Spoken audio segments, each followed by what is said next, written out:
Hey everybody, it's Jen. Welcome back to the channel. And if it is your very first time, I realize that there are a lot of content creators you could be spending time with right now. So thank you for spending time with me. So today, I am bringing you my full review of our very first day at the Grand Floridian, and I am really glad that you're here. So the Grand Floridian has been on my bucket list for quite a while. Oh, by the way, if you see like a dog tail from time to time, that's because there are two dogs in the room with me, and they are just part of the channel, evidently.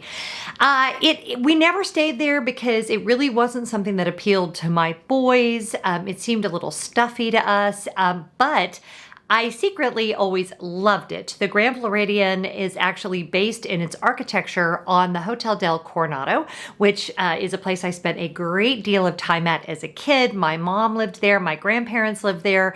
It was just a fabulous place for us to visit, wonderful memories there. So it just kind of was always in the back of my mind that someday we would visit. Well, Sunday came.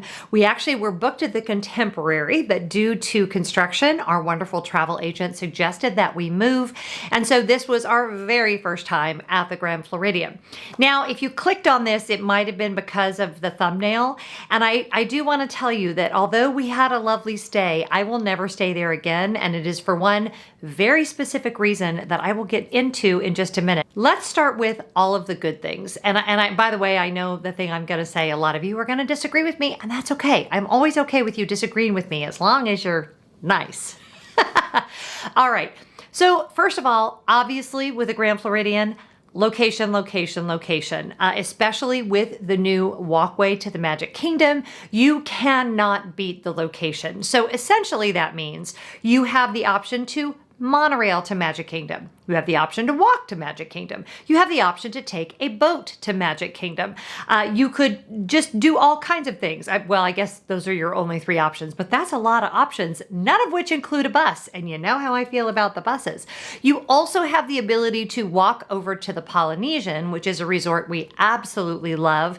And it's just the monorail resort area, right? So you can easily hop on the monorail. You can eat at the Contemporary. You can eat at the Poly. Once the Epcot monorail is running again, from my lips to God's ears, it obviously is a great place to stay for access to Epcot as well, because you can monorail over to the TTC and then hop on the Epcot monorail. Or you could walk over to the Poly, which is a very short walk, and from there to the TTC and then monorail over to Epcot. So the transportation options are endless. There is a plethora, if you will, SAT word, and it really could not be in a better location. And then the views from there, being right on the water, we had a garden view room. We overlooked one of the pools.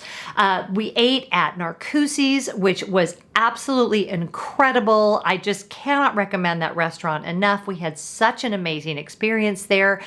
Just, you know, strolling around doing shopping in the main lobby area. You guys know Basin White's one of my favorite stores. They also have a fabulous clothing store there that I love. And it just has this elegant, grown-up, beautiful, and yet still Disney magical vibe.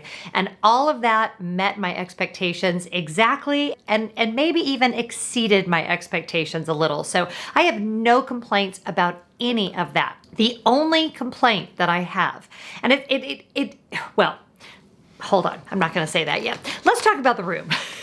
I did a room tour in the vlog the day that we checked in. I will put a link to that right here so you can go and check that out. I will echo what many have said. The rooms are a little dreary looking. They did update them slightly a few years ago, but they are definitely dated and due for an update.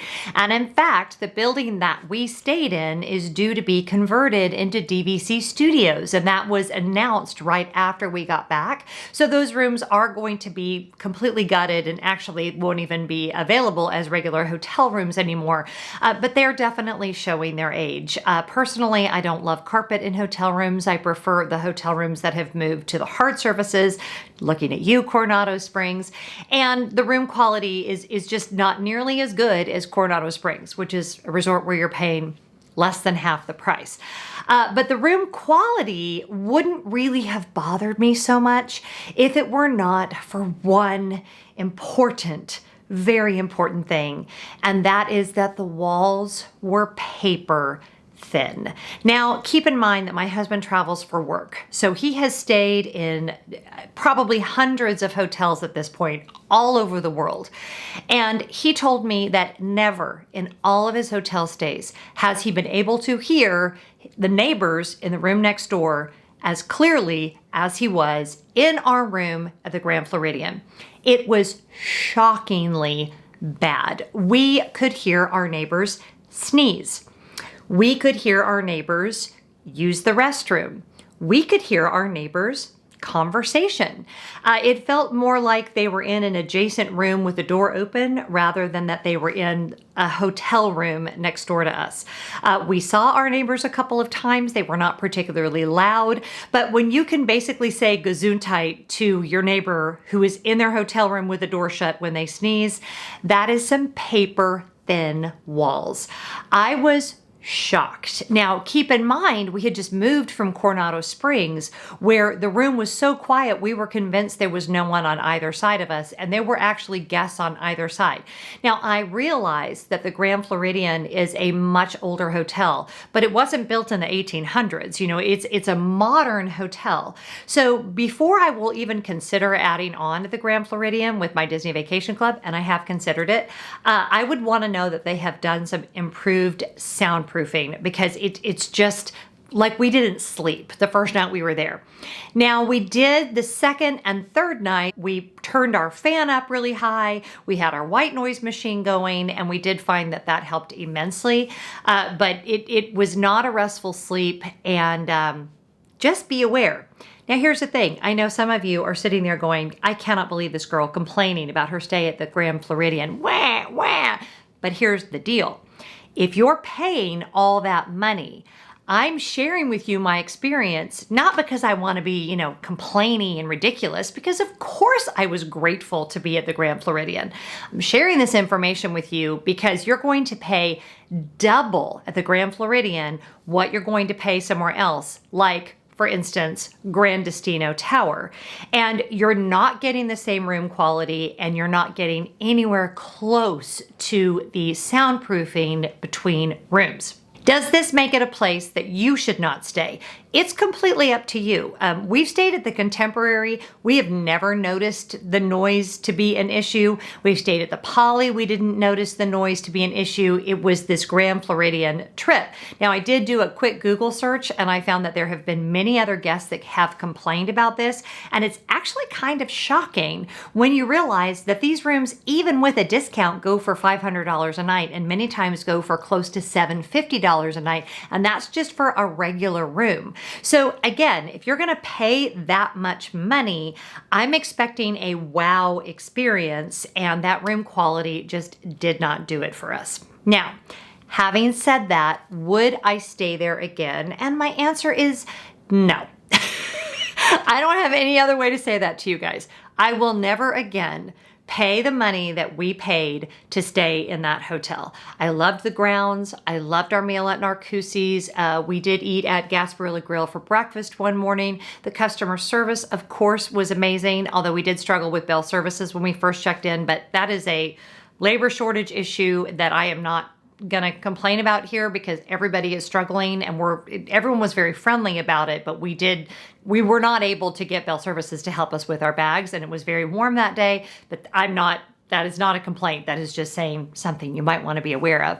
But if I'm going to pay double what I pay at another hotel, I want it to be a better experience. And as far as sleep is concerned, it just was not. Coronado Springs, far better. And Scott and I kind of wish that we had stayed at Coronado Springs and just gone over to the Grand Floridian for dinner. So I realize some of you are going to disagree with me. And keep in mind, I don't mind spending money if the value is there. Sometimes things are very expensive, but are still a good value because of the experience that you're getting.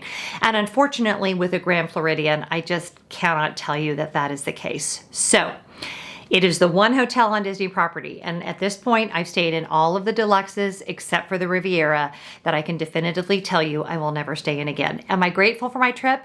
Of course. Did I have a magical time with my husband and our friends? Of course. Is that walk to Magic Kingdom amazing? It totally is. But if we ever stay there again, it will definitely be in a DVC villa. Okay, I hope this helps you. The only purpose of me sharing this is so that when you go to spend your incredibly hard-earned money, you can be well aware. Now, you may have a completely different experience, but this is what happened to us. And I feel like when you're paying $500 a night, and that was with a discount, you shouldn't be able to hear people sneeze. Okay, enough about that.